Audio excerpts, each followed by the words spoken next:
Hi everyone, my name is Maxjoy Emingkong. Today I report about faults. Faults, a violation of playing rules, either in serving, receiving, or during play. Ang faults is about ito sa mga violation na pwede mong magawa while you playing, o yung mga playing rules. A fault results to a loss of point and serve. It is a fault if number 1, a service is illegal. That is if letter A, shuttlecock is stuck above the waist level. Illegal siya sa serving, illegal yung kapag yung shuttlecock is na-stuck siya by doon lang sa waist level. Hindi mo siya, hindi siya na-release. Letter B, shuttlecock does not penetrate the correct court. If it's yung shuttlecock is hindi siya tumagos or tumama or umabot dun sa kabilang court, that is service is illegal. Letter C, racket head is not lower than the serving hand and the instance of the serve. Dapat yung shuttlecock daw is hindi siya mababa doon sa pagsaserve mo while you're serving. Dapat hindi siya masyadong mababa. Dapat tama. Letter D, server lift one of or both feet during service. If yung server, yung nag-serve, yung nag-serve daw, even, kapag yung isa niyang paa or dalawa niyang paa is kitaas niya, habang nag-serve, that is a violation. Server drags his foot, sa letter E, if yung server daw ay while he's serving is yung ginahila, hinihina niya yung paa niya.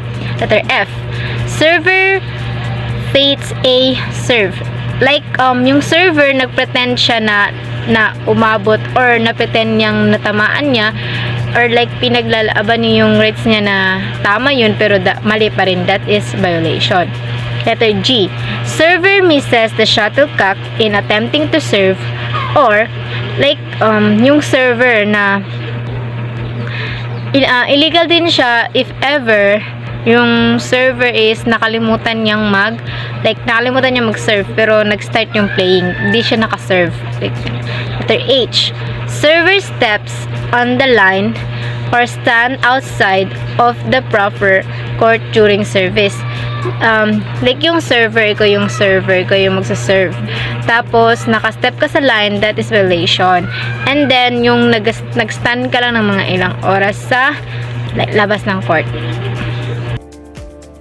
Yung number 1 about sa server violation. Ngayon naman, about niya sa mga receiver violation.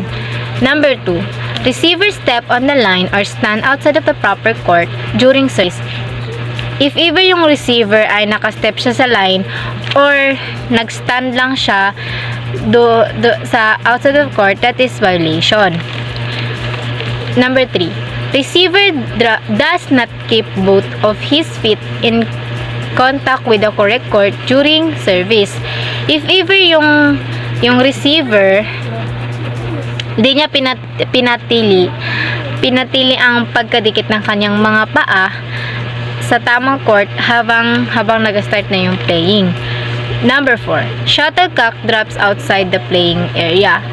If ever nag-start na yung playing tapos yung shuttlecock is nag-drop sa outside the court, wala na yung score. Number 5, a player contact the net with any part of his body or his implement. If ever yung player ay natamaan niya yung net yung mga part of his body, kahit anong mga bahagi ng kanyang katawan is natamaan niya yung net, that is violation. Sadya man o hindi sadya.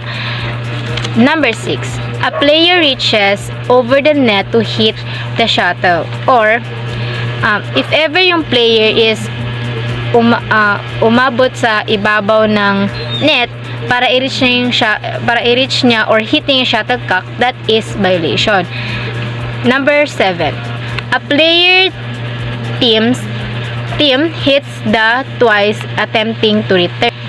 If ever yung player or yung team ay twice na tinamaan yung shuttlecock para maibalik ito sa kalaban. Sabi dito is that is violation. Kapag tinamaan, dalawang beses mo tinamaan bago binalik, dapat is babalikin siya kaagad. If